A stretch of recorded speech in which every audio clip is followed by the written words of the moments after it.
ITP 263, Task 7, Assignment 3, Child Negligence. Good morning, Ray. I'm so glad you could come in this morning for the interview. As administrator of this school, I'm interested in your perspective on child abuse and neglect. I see in your resume here that you took a course in college on this subject. Could you share some of your views on this topic with me this morning?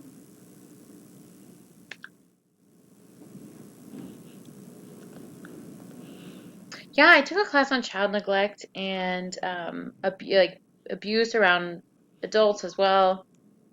It was really interesting. Wow, it was intense.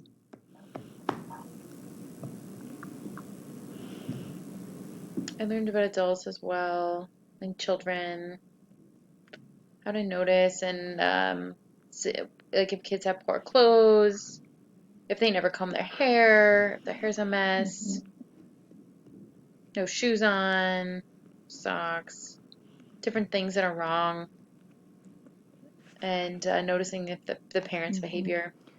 Good. Well, let's talk about some of those early clues or things that we can be looking for in the classroom. As a teacher in the classroom, could you tell me just one or two signs that you would find for emotional neglect, for instance? What were some things you might be looking for as a teacher?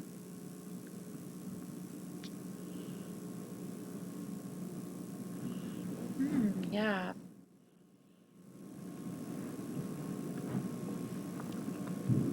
It depends on the kid. I'd look for some sad emotion in their face, not developing well,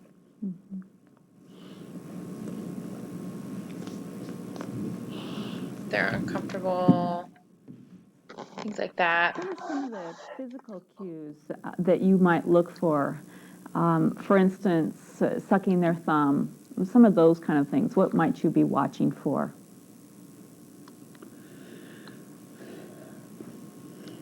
Yeah, it depends. Let's say if they're really excitable, running around,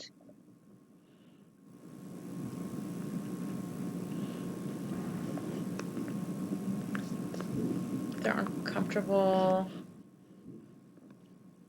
maybe crying. Good. I know that I've had situations in my classroom when I was teaching where I found a child was withdrawn from their peers. Oftentimes I would find them over by themselves at their desks, chewing on their fingernails. What kind of things do you think you could do then to cue me as the administrator that that's happening? What would you do if you saw those types of behavior in your classroom?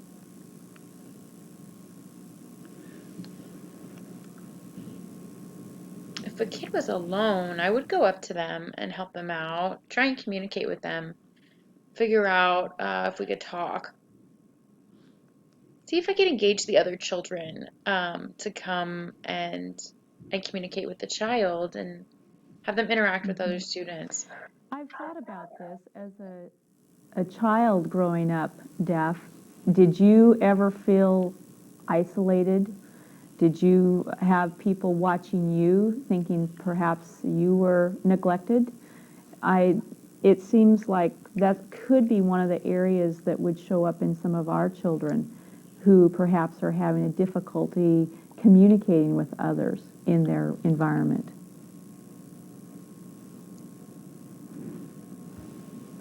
How do you feel about that?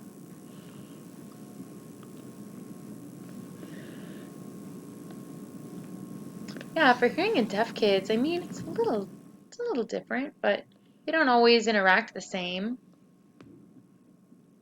For a deaf child, I would make sure to communicate with them and try and have the hearing children sign too, so that we're all communicating.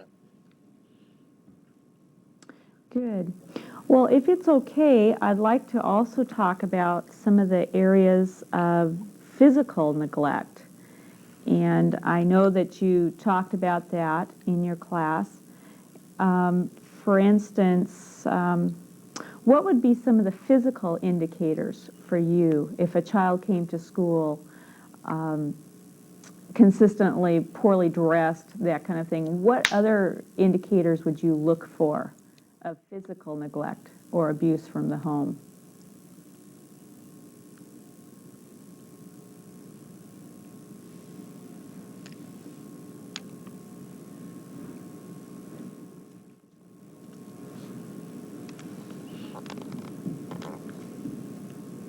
It's hard to say.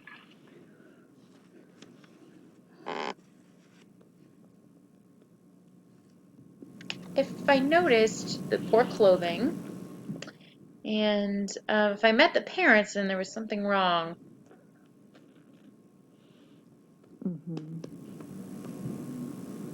maybe the parents were drunk or divorced parents, there was a physical problem.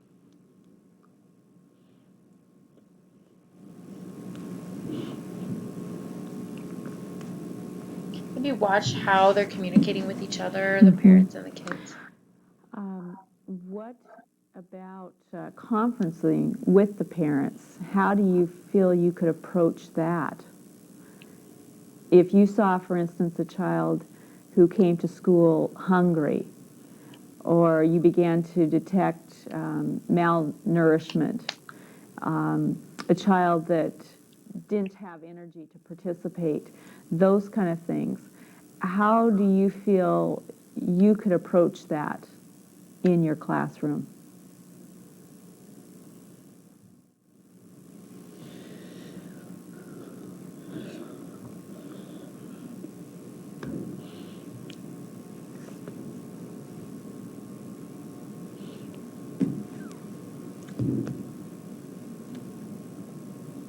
I would see if the kid had was feeling sluggish, ask them about their home life, if they were having any trouble.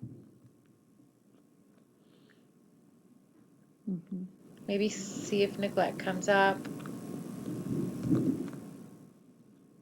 Ask them if they're getting any food, fruits and veggies. If they're getting lunch, breakfast, and dinner.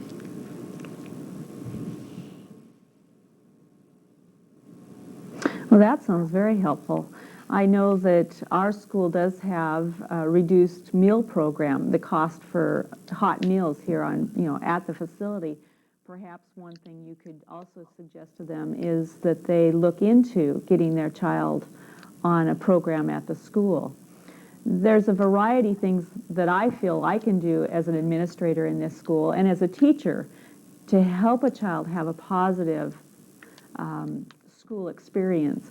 And so I was just hoping today that we would have a chance to just see how well we can do in our facility to facilitate the best possible learning environment.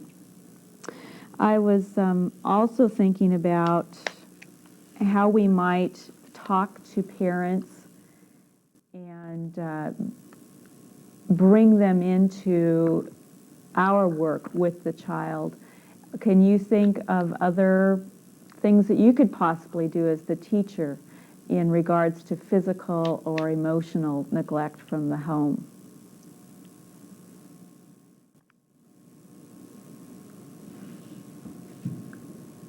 Yeah.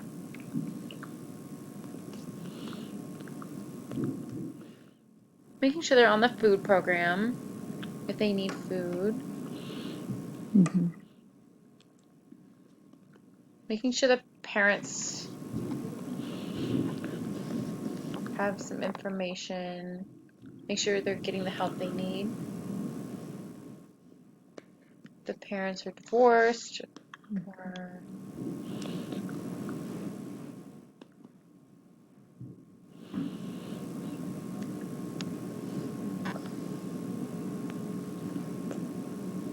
if the parents are using drugs,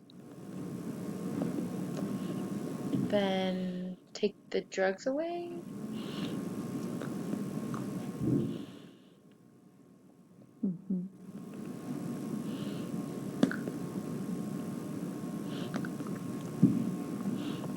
encourage them to help understand that if they stop doing drugs, it'll help the family.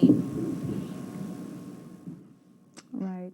You know, you're right, Ray. It seems to me that a lot of the children that we find that have gone through physical or emotional neglect come from single-parent families or perhaps low-income families. But I've also found out over the years of working with children that oftentimes neglect can occur in homes where there are both parents. Perhaps they're both working. There's other kinds of neglect, and I think that we shouldn't just stereotype and think that it's just going to be the low income or those who seem to be in poverty conditions. I have detected neglect in the other types of environments also. What type of emotional neglect do you think could come about in a family situation where both parents, for instance, are working and are out of the home?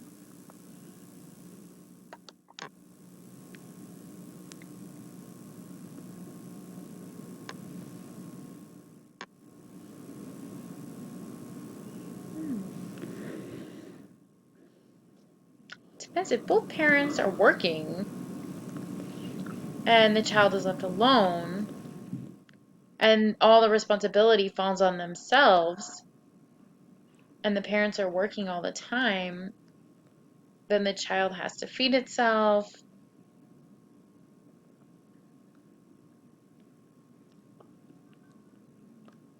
And I'm not sure, there's different situations, but if the child is left alone, that's bad. Right. I know that I have dealt with parents in the past who are workaholics, and they assume because they are caring for the physical needs of the child that the emotional needs are also being met. And I think as teachers, we need to constantly be able to watch for neglect in the emotional arena for children who may have all the physical needs met, but emotionally are starved for affection and attention and time giving from their caretakers. Right.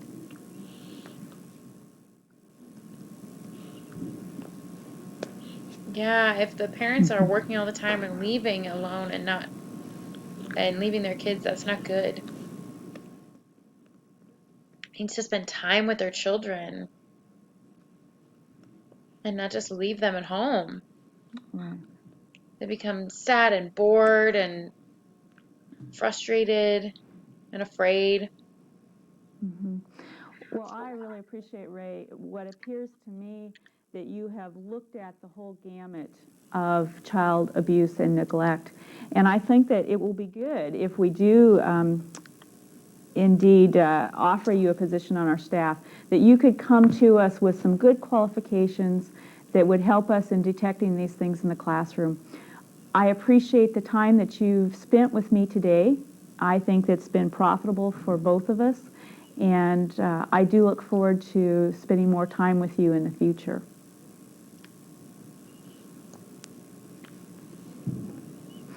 And what I'll be doing is I will be going through some more resumes, and I'll be getting in touch with you, I would say in the next couple of days. Will you be in the area so I can contact you?